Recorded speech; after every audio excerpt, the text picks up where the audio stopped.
substansinya dengan situasi sekarang kali ya, masalah COVID ya. Masalah COVID ini memang boleh dikatakan suatu musim yang belum pernah terjadi semasa kita hidup. Mungkin juga banyak juga dari antara kita yang mungkin lebih senior dari saya juga mungkin belum pernah mengalami masalah ini. Ini pada awal-awal terjadinya COVID yang kita rasakan yaitu awal Maret. Kita memprediksi bahwa situasi COVID ini mungkin 3-4 bulan lah harusnya paling lama. Karena kita lihat contohnya awal daripada COVID ini kan terjadi di China, di kota Wuhan pada waktu itu. Kita pikir ya situasi itu kan cepat ya di kota Wuhan kira-kira nggak sampai 3 bulan ya. 76 hari mereka udah pulih kembali ya. Terus di kita mungkin 4 bulan lah ya harusnya prediksi kita.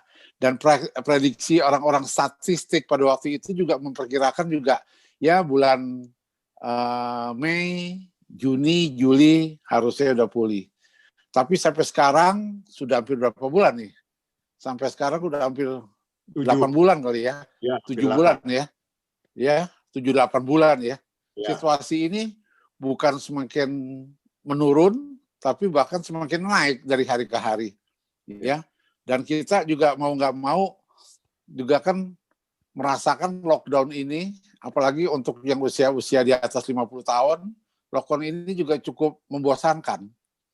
Ya kan, ada orang memprediksi bahwa situasi COVID ini ya mungkin di satu pihak kelihatannya cukup membahagiakan. Kita bisa berkumpul dengan keluarga, berkumpul ya dengan anak-anak ya. Tapi mungkin kalau periodenya sebulan, 2 bulan, 3 bulan mesti nggak apa-apa. Tapi kalau periodenya udah di atas 7 bulan, terasa juga. Bukan kita aja, istri kita juga terasa. Yang biasa beraktivitas di luar, kita sebagai kepala rumah tangga beraktivitas di kantor, ya kan, harus mengalami suatu kesunyian atau boleh dikatakan lockdown kayak begini, ini terasa juga. Nah, kadang-kala juga bisa, kita nggak salahkan juga, kalau bisa kadang-kala terjadi pergesekan-pergesekan antara suami istri dalam rumah tangga, bisa juga terjadi hal-hal itu. Tapi kita lihat dari segi positifnya lah. Situasi ini memang membuat kita, melatih kita akan kesabaran. Ya, kita harus sabar menghadapi situasi ini. Kita harus juga cari alternatif apa kira-kira yang bisa kita kerjakan. Soalnya kenapa? Kayak macam kantor-kantor juga, saya kan juga aktivitas di kantor-kantor masih ya. Itu juga mereka juga kebanyakan pakai Zoom meeting kalau pertemuan-pertemuan.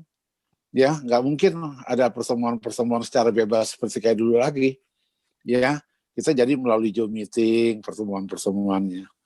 Ya kan, nah hal-hal itu kan membuat kita jadi nggak bebas. Ya kan, nah itulah kira-kira yang terjadi. Tapi puji Tuhan ya tetap dalam situasi ini juga kita kalau bisa sehat itu udah terima kasih. Ya kalau kita bisa misalnya mengambil suatu hal-hal yang positif, di mana kalau dulu kita mungkin jarang baca-baca buku ya yang dulu kita beli tapi kita jarang baca, sekarang kita bisa ada waktu kita baca-baca lagi. Terus kita juga semakin dekat sama Tuhan, kita baca-baca Alkitab, ya biasanya sehari 3 pasal atau 2 pasal, 3 pasal, sekarang bisa lebih. Terus kalau malam kadang-kadang dulu kita sibuk dengan kerjaan kita, sekarang kita bisa lihat-lihat khotbah-khotbah dari pendeta-pendeta, ya melalui YouTube kita bisa lihat, terus melalui hal-hal yang lain. Jadi kita sih berharap situasi ini kita ambil positifnya aja, supaya situasi ini ya jadi meningkatkan kesabaran kita, kedua meningkatkan juga kerohanian kita. Dan kita juga tentunya mempunyai suatu keyakinan bahwa situasi ini juga nanti akan berakhir. Ya, jadi mau nggak mau tetap kita bertahan, walaupun sudah cukup lama, 7-8 bulan, ya, tapi tetap bertahan. Terus hal kedua, Kita juga melihat banyak dalam situasi seperti ini, banyak bisnis-bisnis juga yang boleh dikatakan cukup terganggu, ya, cukup mengalami kesulitan juga. Nah, ini sendiri juga kita merasakan juga. Nah, saya sendiri sebagai orang yang bergerak di bidang properti, saya juga tadinya juga mengkhawatirkan, waduh, apakah properti ini bisa jalan apa enggak dalam situasi seperti ini. Tapi puji Tuhan, ya, properti kebetulan yang saya lakukan adalah properti rumah-rumah sederhana. Puji Tuhan masih tetap jalan. Bahkan dibandingkan dengan situasi normal, situasi sekarang ini, ya, bahkan ada peningkatan. Nah, cuman kalau bisnis yang lain juga, yang saya ada juga bisnis gabung sama kawan-kawan bisnis hotel, itu mengalami keterpurukan. Biasanya kita dalam 1 bulan bisa dapat konsumen kira-kira 2.000 sampai 2.500 konsumen, ya, karena kamarnya ada 100 lebih. Sekarang paling banyak 100, ya. Jadi mau nggak mau, di satu sisi untuk yang perumahannya kita plus, di satu sisinya lagi kita minus, ya, kita mau nggak mau terjadi subsidi silang.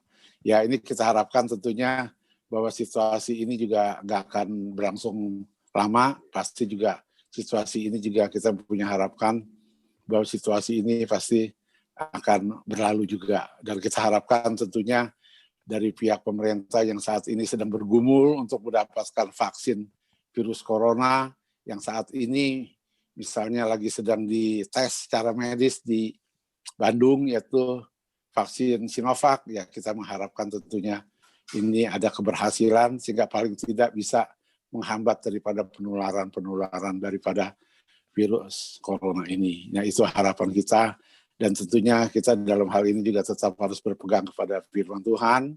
Kita harus rajin berdoa, tetap bersekutu dengan kawan-kawan yang seiman untuk saling menguatkan, dan jangan lupa tentunya kita harus berdoa, minta pertolongan Tuhan, minta perlindungan Tuhan agar kita selalu sehat. Demikian mungkin Pak Ogan, saksian saya.